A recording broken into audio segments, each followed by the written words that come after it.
श्री भैरवनाथ प्रसन्न, श्री हनुमान प्रसन्न, श्री नरसिंह प्रसन्न, वक्रतुंड महाकाय सूर्यकोटी समप्रभ, निर्विघ्नं कुरु मे देव सर्व कार्येषु सर्वदा. सुस्वागतम सुस्वागतम सुस्वागतम. सकल कलांचं आराध्य दैवत विघ्नहर्त्या गणरायाला त्रिवार वंदन. हिंदवी स्वराज्य संस्थापक छत्रपती शिवराय, हिंदवी स्वराज्य रक्षक छत्रपती संभाजीराजे, करवीर संस्थान संस्थापिका छत्रपती ताराराणी आणि करवीर संस्थानचे छत्रपती राजर्षी शाहू महाराज यांना मानाचा मुजरा. आमच्या तालमीचे कार्यकर्ते श्री गणेश दत्तात्रय जाधव यांनी श्रींची मूर्ती अर्पण केल्याबद्दल मंडळ शतशः आभारी आहे. लोकनेते दिवंगत आमदार पी.एन. पाटील यांच्या स्मृतींना विनम्र अभिवादन. आमच्या तालमीचे कार्यकर्ते कैलासवासी प्रथमेश भगवान पाटील मामलदार यांना भावपूर्ण श्रद्धांजली. सर्व रसिक प्रेक्षकांचे सहर्ष स्वागत करून सालाबाद प्रमाणे याही वर्षी श्री नरसिंह सहकार समूहाच्या सहकार्याने श्री भरमल तालीम मंडळ पाडळी खुर्द सादर करत आहे गरिबीशी दोन हात करणाऱ्या सर्वसामान्य होतकरू तरुणाचा सजीव देखावा. गरुड झेप, गरुड झेप, गरुड झेप. काय रे बाबा, काल कुठे गेलतास? लगा दिवसभर कुठे दिसला नाही. काय होतं की इथं नगर परिषदेमध्ये काम होतं ना, तिकडे गेला नाही. होय मंडळी, काय झाली का नाही उद्याची तयारी? उद्या राडा करायचा आहे आपल्याला, नुसता राडा. कार्यक्रम कसा असा जंगी झाला पाहिजे का, काय बी कमी नाही पडलं पाहिजे. झाला का द्या विषय का भाऊ, आपल्या शेठचा वाढदिवस आहे, राडा तर होणार रेच. टेन्शन घ्यायचं नाही, उद्या निस्ता धिंगाणा रंगी धिंगाणा होणार. आणि तेवढी कसा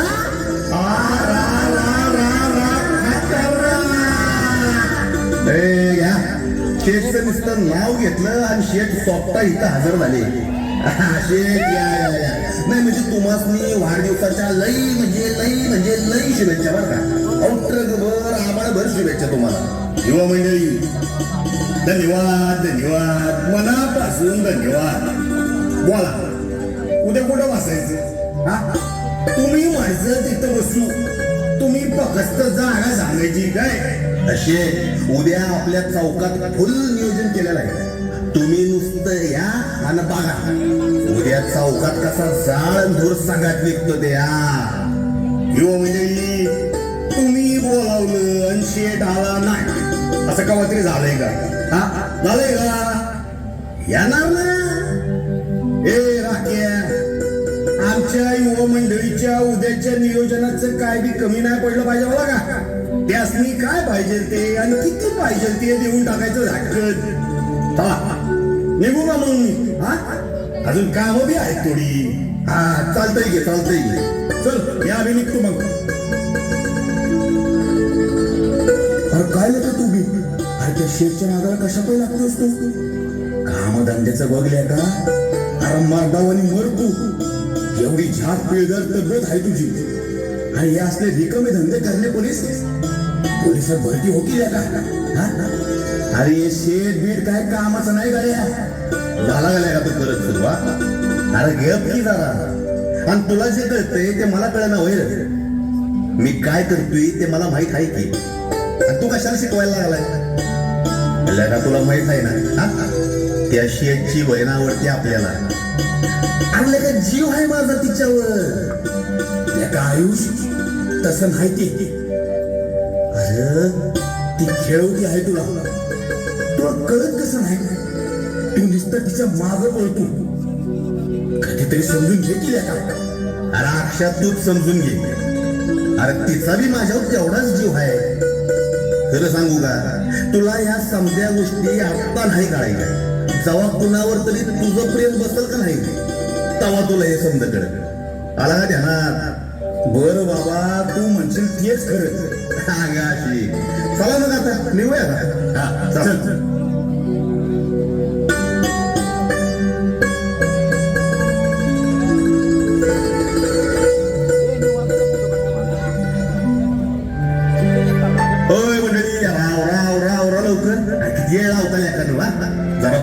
चला हे यारावर आणि ठरल्याप्रमाणे सगळी तयारी झाली ना हो. ए बाबा अरे तू केक आणला का नाही? हा काही सरला बस का भाई, केक पण आणला आणि समजी तयारी बी झाली. आता फक्त शेड यायची बाकी आहे बघ. अरे बाकी कसलं लेका, ये बघ शेत आले. अरे आमचा वाघ आला, वाघ.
उद्याच लक्षात आहे ना? तू कॉलेज पाशी लवकरच ये, आपल्याला जायचंय. उशीर करू नका, येळेत ये. अरे रोज रोज काय जायचं तिथं? अरे एखाद्या दिवशी मार खाशील एका तिचा माझा आहे, त्यापेक्षा शेतात जा आणि बापाला मदत कर की. हे असले रिकामे धंदे बंद कर, सांगून दमलो बघ तुला मी. मारी झाला का तू परत सुरू? तुला सांगितलंय तेवढं कर की तू. मी तुला सांगितलं का नाही का, तुझं जेव्हा कोणावर प्रेम बसल तेव्हा तुला हे समज कळेल. उद्या ये म्हणलं की ये.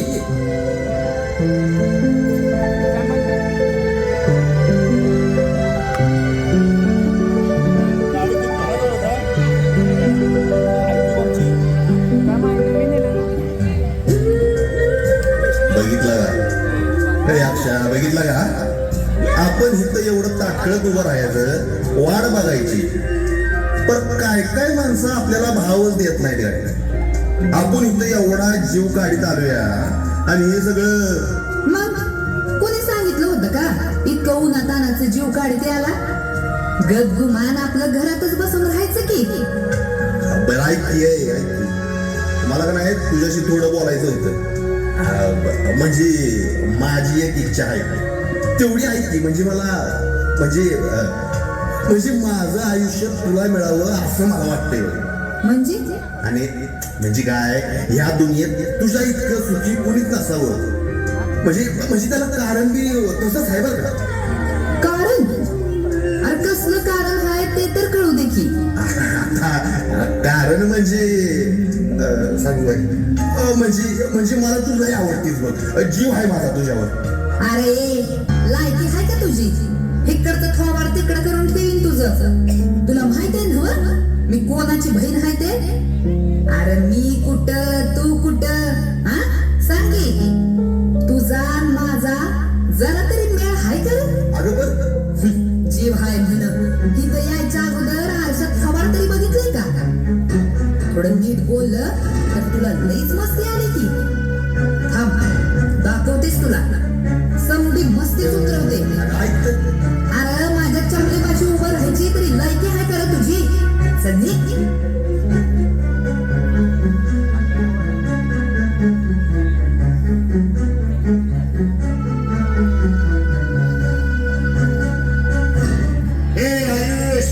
ये बाहेर झाले.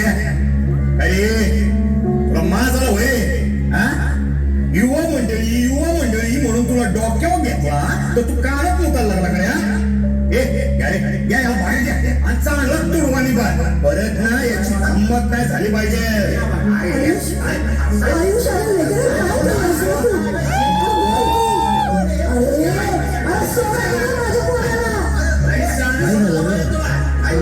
का मारताय आमच्या पोराला?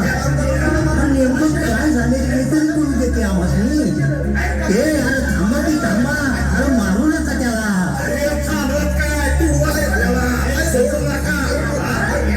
अरे रोज सोबत असता की तुम्ही. तुमचं उठणं बसणं खाणं पिणं येणं जाणं सगळं एकत्र असतं. अरे एका ताटात जेवता तुम्ही. आज एवढं का मारताय माझ्या लेकराला गुरावानी? अरे तुमचं मी दोस्त आहे की तो. हो आई विचार की तुमच्या लेकाला. अरे दात खेळ बसते का तुझी आता? अहो तुमचं पोरग स्वतःची लायकी विसरलं. माझ्या बहिणीवर डोळा ठेवतोय. याला काय मी सोडत नसतो. अरे वाटता का अरे मिळाला तरी परवा. अरे नका असं करू. सोड माझ्या लेकराला. अरे मरण तो लेकरा. अरे कशा पायी आपली पायरी सोडून वागायचं र? अरे आपण बरं आपली कामं बरी. कशा पायी असं वागलास?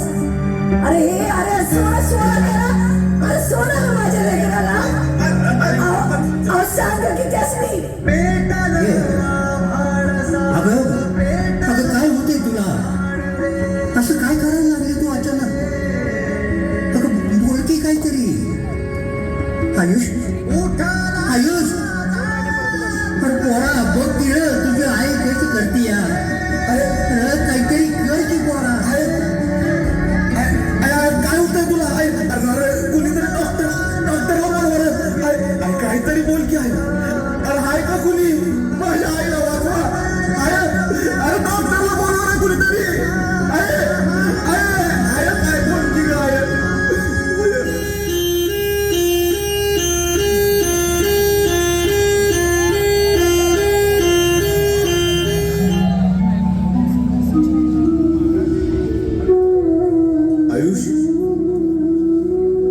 आयुष काय झालं? अक्षर कालच्या सगळ्या गोंधळामुळे आईला जबरदस्त झटका आला का पॅरालिसिसचा. समजे डावी बाजू निकामी झाली तिची. हे समजा माझ्यामुळे झालं बघ अक्षर. माझ्यामुळं माझ्या आईला आणि माझ्या बाला लोकांच्या पाया पडायला लागलं. माझ्या आईला येऊन समजा त्रास व्हायला लागला. अक्षराला लय चुकीचं वागलं नाही. लय चुकीचं वागलं. मित्रा तू म्हणत होतास तेच खरं होतं. मी तवाच ऐकायला पाहिजे होतं.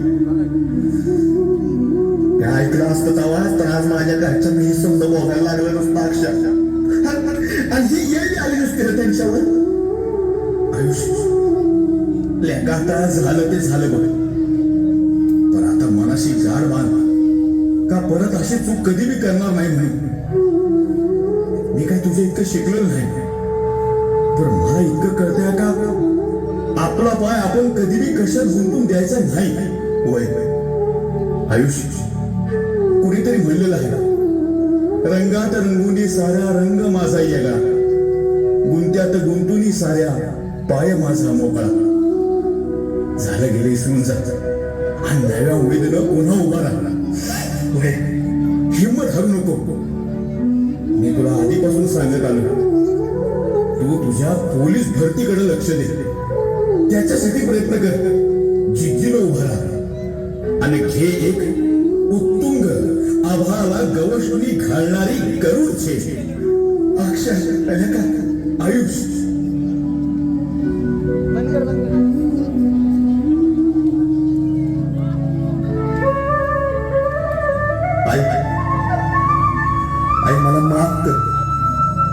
आज तुझ्यावर ही येळ आली त्याला मीच जबाबदार आहे बघ.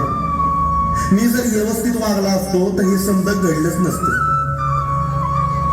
आबा आबा मला माफ करा, माझ्याकडनं चूक झाली. पण आबा मी शब्द देतो माझ्याकडनं अशी चूक पुण्यांदा बिलकुल नाही व्हायची. होय आबा. अरे बाळा, पण काय गरज होती का असल्या भानगडीत पडायची तुला? स्वतःच्या पायावर कधी उभा राहणार आहेस तू? आई बानं किती दिस सांभाळायचं तुला? त्यांच्या कोबड्या घेऊन जगात किती दिस वावरणार आहेस तू? आपल्या घराची जबाबदारी तू घेणार आहेस का नाही कधी? बघ रे आयुष, बघ तुझ्या आईची झालेली अवस्था तरी बघ. दिसतंय नव तुला? अजून बी डोक्यात प्रकाश नाही पडत का तुझ्या? अहो आबा आबा मी शपथ घेऊन सांगतो, माझ्यावर विश्वास ठेव. मी परत असा कधी बी वागणार नाही बघा. आबा आता मी ठरवलंय पोलिसात भरती व्हायचं. मी माझ्या मनाशी पक्क केले आणि आबा त्याच्यासाठी लागणारं सगळं कष्ट मी करतो. आबा तुम्हाला सांगतो, मी हा प्रयत्न करून जिद्दीनं भरती व्हायचं ठरवलंच आहे. आता तुम्ही काय बी काळजी करू नका. बघ बाबा, आता तूच काय करायचं ते तूच कर. पण आता इथून पुढं घराची समधी जबाबदारी तुला घ्यावीच लागेल. मी आता थकून गेलो. पण तुझी आई बी आता अशी अंथरुणाला खिळलेली आहे. तेव्हा आता घराची आणि शेतीची समधी कामं आणि जबाबदारी तुझ्यावरच आहे. हे बघ, हे समज तुलाच सांभाळायचंय. होय आबा आबा तुम्ही काय बी काळजी करू नका. मी घरातली आणि शेतीतली समधी कामं बघतो आणि ही समधी जबाबदारी सांभाळून कष्ट बी करतो आणि त्याच्यातून वेळ काढून माझी पोलीस भरतीची तयारी बी अशी मन लावून करतो का नाही? आबा त्याकरता लागणाऱ्या सगळ्या संघर्षाला आणि मेहनतीला मी तयार आहे बघा. तुम्ही नका चिंता करू आता. बरं बाबा, तू म्हणतोस ते खरं.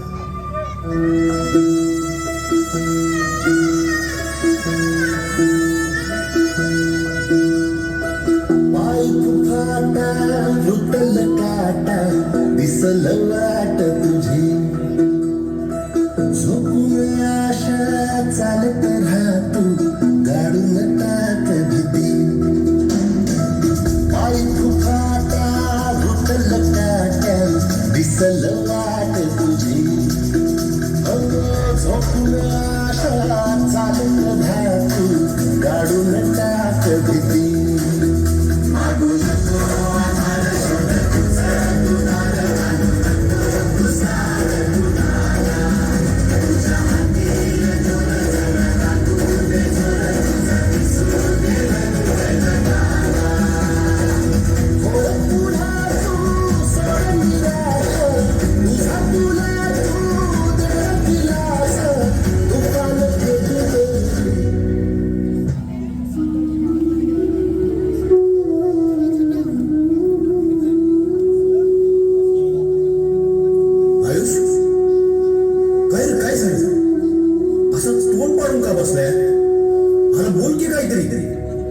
काय नाही बोलल्या का? आणि तुझ्या भरतीचं काय झालं? झाली का नाही तुझी भरती अजून? राक्षा काय सांगू तुला, मी मन लावून प्रयत्न केले रे, पण थोडक्यात उठलं बघ माझं. माझी भरती नाही झालेली काय. हे बघ आयुष्य, भरती झाली नाही म्हणून मी जिद्द सोडलेली नाही आणि सोडणार बी नाही. अक्षय मी अजून कष्ट करणार, अजून प्रयत्न करणार आणि माझ्या प्रयत्नातून एक दिवस नक्कीच गरुड जब घेणार. शाबास शाबास रे पट्टे. एका तू अजिबात जिद्द सोडू नकोस, प्रयत्न करत राहा. मला बी खात्री आहे तुझ्या आईबाचं कष्ट असं वाया झालं नाही. तुझ्या मनात आहे ते तू नक्कीच मिळवशील बघ. तुझ्या आईबाची पुण्य आहे तुझ्या पाठीशी. लाग तयारीला. आबा ह्या येळेला भरती नाही झाली माझी, पण आबा मी ठरवलंय का अजून मेहनत करायची रात्रीचा दिस करायचा आणि तयारी करायची आणि येत्या टायमाला भरतीमध्ये यश मिळवायचं. आवा जोपर्यंत भरती होत नाही तोपर्यंत हारायचं बी नाही आणि थांबायचं बी नाही. अरे माझ्या लेकरा, ते भरतीचं मला काय खरं वाटत नाही बाई. तुझं भरतीचं घोळ डोसक्यातनं काढून टाक आणि दुसरा काहीतरी कामधंदा बघ बाबा. अरे घराची जबाबदारी आहे तुझ्यावर. अहो बाबा, पैसा पाणी समजायचा विचार कर. हे भरतीचं गाजर घेऊन आपण किती दिवस काढणार आहे? आवाज समजा घेण्यात येतंय की माझ्या, तर मला हे असं मधीच पाडायला लावून आला बघा. बाबा, हो बाबा, तुमच्या पोरावर विश्वास ठेवत नाही ना. मी पहिल्यापेक्षा जास्त कष्ट करीन, घर मी सांभाळी. मला एक शेवटची संधी द्या की आवाज. या टायमाला भरती नाही झाली ना तर तुम्ही म्हणाल तसं करीन. मग तर झालं. माझा शब्द आहे आवा तुम्हाला तेवढं. आता माझ्याकडून कसलंच काम नाही होते. मी फार थकून गेले. बरोबर. पण तू म्हणतोस म्हणून मी तुला एक शेवटची संधी देतो बघ. आवा, त्याच्यानंतर काय थांबायला मला येईल नाही बुवा. या वर्षाच्या काळात जर तुझी भरती नाही झाली तर मात्र मी तुझं काय बी ऐकणार नाही. जा पोरा जा, दिली तुला शेवटची संधी. आवा,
आयुष, हे आयुष, अरे असं कुठं आहे आयुष? अरे अरे हे बघ, हे बघ माझ्या हातात काय आहे? अरे लेका मला काय माहित असं का? मी काय भरून दे राहिले. लेका तुझं घरी येत होतो तेव्हा पोस्ट मास्तर वाटे भेटला, त्याच्याकडनं घेतलंय. मला म्हणाला आयुषला हे दे आणि लई आशीर्वाद आहे असं सांग. अरे पण हे हाय काय ते तर सांगशील का नाही? अरे लेका, हे तुझ्या मेहनतीचं फळ आहे. तुझी पोलिसात भरती झाली त्याचं पत्र आहे. तुझ्या कष्टाचं चीज झालेलं आहे का? मी लय खुश आहे बघ. अक्षा, अक्षा खरं सांगतो का काय?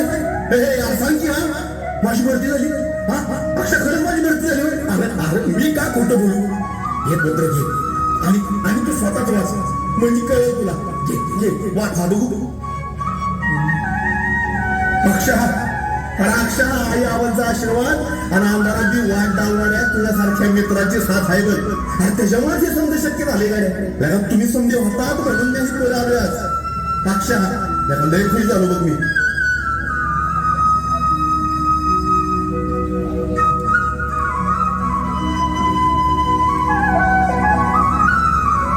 आबा, हे आहे आबा. काय झालं रे पोरा? अरे आबा, आबा, आबा हे बघ, मी आज पोलिसात भरती झालो. माझं स्वप्न पूर्ण झालं. वा, आणि हे सगळं झालं का नाही आबा? ते तुमच्या आणि आईच्या आशीर्वादानं झालं बघा. अहो एवढ्या बिकट परिस्थितीत पण तुम्ही माझ्यावर जो विश्वास लावला का नाही आबा? आबा त्याच्यामुळेच हे शक्य झालं. वा वा, लई बेस झालं पोरा, लई बेस झालं. आई बाचं नाव काढलं पोरा. आमचा लई आशीर्वाद आहे तुझ्या पाठीशी. आबा, असाच मोठा हो आणि यश मिळवत राहा. असाच मेहनत करत राहा. तुला एक शेवटची संधी दिली आणि त्यात तू दिलेला शब्द खरा करून दावलास. वा, आम्हाला बी लय अभिमान आहे तुझा पोरा. आबा, अहो तुमचा आशीर्वाद माझ्या पाठीशी कायम ठेवा. आणि तो आहेच. तुमच्या स्वप्नातला आयुष नक्कीच तुम्हाला एक दिवस दिसेल. बरं आबा, मला आता ट्रेनिंग करता काही दिवस बाहेरगावी जावं लागेल. हा? पण ह्या दिवसात तुम्ही तुमची आणि आईची बी काळजी घ्या बरं का. आणि अक्षय आहे राहू दे आपला, त्याला मी सांगून ठेवलाय. बरं, तो अधूनमधून घरी येत जाईल बरं का. पोरा तू बिनबोर जा. म्या तुझ्या आईची काळजी घेतो. पण समजात महत्वाचं आहे का तू स्वतःची काळजी घे. होय आबा. सांभाळून वा. का अधून मधून का नाही तुझ्या आई बाला तुझी खुशाली कळवत जा. होय आबा. लई मोठा हो लेकरा, लई मोठा हो.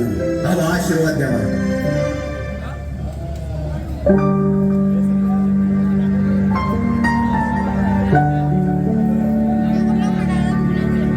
काका, ओ काका, येऊ का?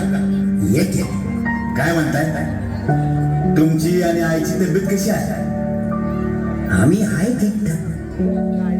पण खरं सांगू का पोरा, आमचं काय आहे रे आता. अरे आम्ही म्हणजे पिकली पानं, कवा बी घरून पडू.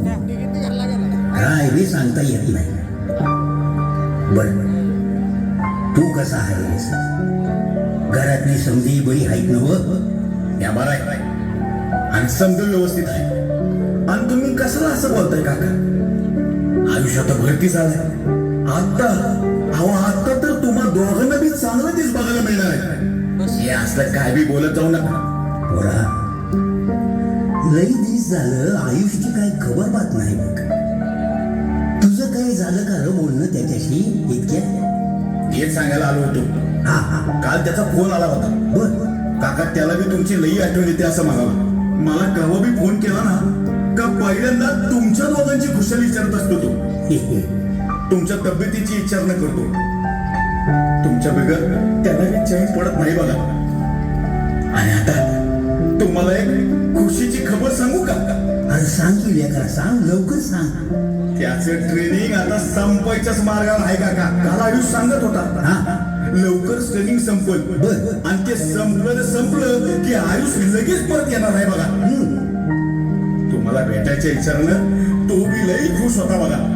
वैर पोरा वय, आम्हाला बी त्याची लई आठवण येते. आम्हाला तर त्याच्याशिवाय कोण आहे. आणि खरं सांगू का पोरा, कधी एकदा त्याला डोळं भरून बघतो असं झालंय बघ आम्हा दोघांनी. त्याच्या बिगर कुठं जीव बी लागत नाही. अरे त्याची आई तर दिसभर त्याच्या वाटाकडं डोळे लावून बसलेली असती. तुम्ही काय बी काळजी करू नका, ते लवकर परत येते. आता तुम्ही तुमची आणि आईची काळजी घ्या. आणि काही लागलं ना तरी मला लगेच सांगा बरं का. मी बी तुमच्या आयुष्यासारखाच आहे. काळजी घ्या. हा. येतो मी आता. हा, ये. हा.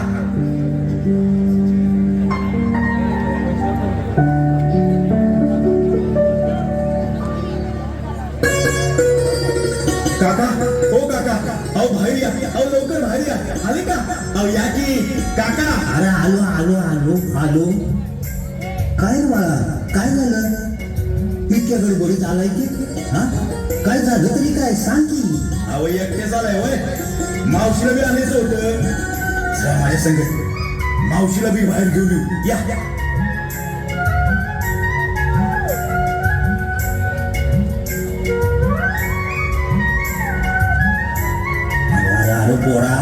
अरे पोरा एकदा सांग तरी कुठं जायचंय?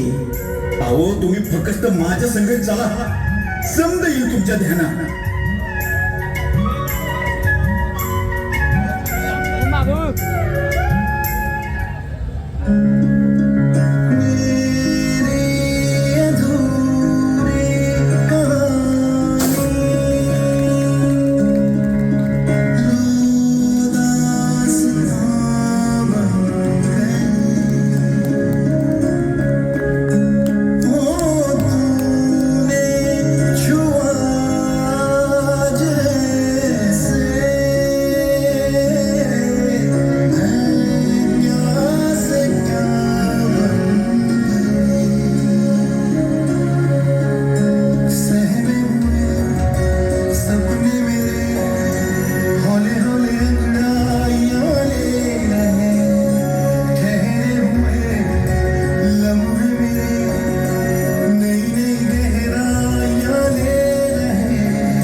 कुटुंबाची व्यथा बघितली. हीच परिस्थिती आपल्या पाडळी खुर्दमध्ये आजूबाजूला सर्रास दिसत आहे. मुला मुलींची कष्ट करून स्वतःच्या पायावर उभं राहण्याची ताकद आहे, पण त्यांना योग्य सोयी सुविधा मिळत नाहीत. गावच्या क्रीडांगणावर कुणी ब्र शब्दही काढायला तयार नाहीये. गावातील क्रीडांगणाअभावी दुसऱ्याच्या गावात जाऊन सराव करत तरुण तरुणी आपलं करिअर घडवतायत. पाडळी खुर्द गावातील तरुणींच्या महिलांच्या सुरक्षेसाठी गावात एकही सीसीटीव्ही नाही ही शोकांतिका आहे. कोलकाता, बदलापूर, कोल्हापूर आणि बऱ्याच प्रकाशातही न आलेल्या अत्याचाराच्या घटना आजूबाजूला घडत आहेत. या घटनांना किमान आळा घालण्यासाठी प्रत्येक चौकात सीसीटीव्हीची गरज भासू लागली आहे. आपल्याच कोल्हापूरच्या स्वप्नील कुसाळे या सुपुत्रानं ऑलिम्पिक मध्ये धडक मारत ब्रॉन्झ पदक पटकावलं आणि खाशा जाधव यांच्यानंतर ऑलिम्पिक पदकाचा दुष्काळ संपवला. स्वप्नील कुसाळे याचं आपल्या पाडळी खुर्द गावातर्फे मनपूर्वक अभिनंदन. कोल्हापूर शहरात 8 ऑगस्ट रोजी रात्री 10 वाजता काळजात चर्र करणारी घटना घडली. कोल्हापूरची कला व्यासपीठावर मांडणारं केशवराव भोसले नाट्यगृह आगीच्या भक्ष्यस्थानी पडलं आणि संपूर्ण जिल्ह्यातील लोकांच्या डोळ्यात अश्रू वाहू लागले. केशवराव भोसले नाट्यगृह पुन्हा त्याच दिमाखात उभं राहिलं पाहिजे अशी मागणी आम्ही कलाकार म्हणून करतो आहोत. धन्यवाद. गणपती बाप्पा मोरया. रख रख त्या रानातून थोडं पुढं जाऊ गड्या, पाऊल थकलं नाही गड्या, पाऊल थकलं नाही. सुकलेल्या भाकरीला पाण्यासंग खाऊ गड्या, पाऊल थकलं नाही गड्या, पाऊल थकलं नाही. झालो बरबाद जरी बसला घाव उरी, गलेची आग सार जाळून विजाईना. अडला घास असा काळावन वास असा, पण ह्यो ध्यास अजून बी माग राहीना. फिरला त्यो वासा घर, फिरलं नाही गड्या, पाऊल थकलं नाही गड्या, पाऊल थकलं नाही. रख रख त्या रानातून थोडं पुढं जाऊ गड्या, पाऊल थकलं नाही.